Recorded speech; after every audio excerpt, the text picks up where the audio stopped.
So this program is about we set out to say, what can we tell parents in an hour that will help them the best way possible to support their child's success in this environment of distance and hybrid.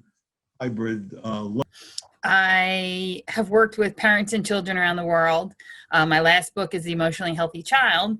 And I work a lot in the classroom with teachers and with parents regarding learning styles and learning differences, as well as how do we build that emotional and social intelligence in the classroom, whether it's at home or whether it's distance or whether it's in hybrid education.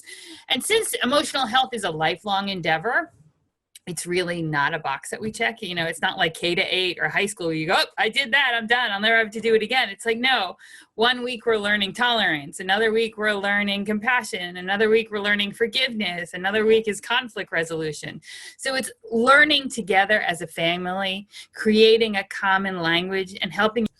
So regarding distance learning and hybrid education, you know, we want to create a space where there are some good things in it, right? Where there's a nice spot, where there's some wins, and to create something where we, you know, have some structure and there's some flexibility, and then there are some strategies that your child uses. And that's really. When we talk about goal setting, I always like to talk about these three gentlemen.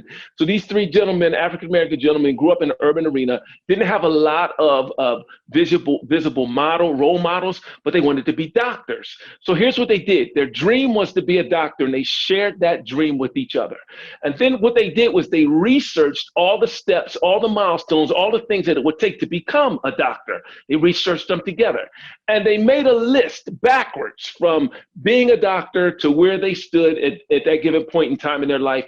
And then they made a pact with each other to hold each other accountable to working through those milestones and those steps so they could become a doctor. Now, despite the fact that all three of them went to different colleges, they held to their pact. They helped each other, and all three are now successful. Once you know your goals are important, you kind of have to understand your role as a parent. So it's really two separate roles. You're either going to facilitate, you guys. So whenever you are setting a goal in any area of your life, these are the four essential questions that you must be able to answer. So as you're speaking with your child in this whole goal setting process and working with them and building relationship and bonding with them and helping them to parse out their goals, they need to know, first of all, why do they want to accomplish that goal?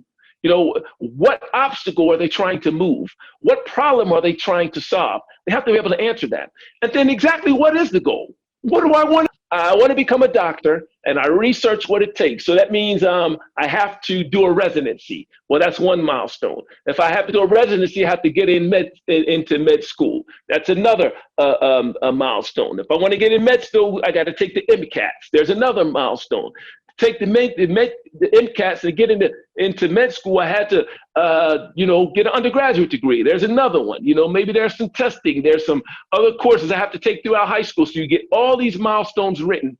Now it can be 5 milestones. It could be 25 milestones. Our story, we have kind of a unique perspective on the whole distance learning situation. So I'm just going to kind of dive into our story and let you know what. So I want to share a little bit about how we homeschool. I think it can be applicable to you, even if you are doing distance learning along with a more traditional school.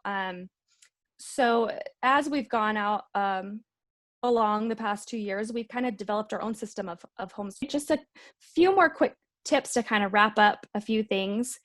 Like you saw in the tracker, if you front load your day with the most important things, it's okay if you don't get through everything on that list every day. So if they read and they write and they do some math, like those are what we would put at the top as maybe the most important things to get done, then every day is a success.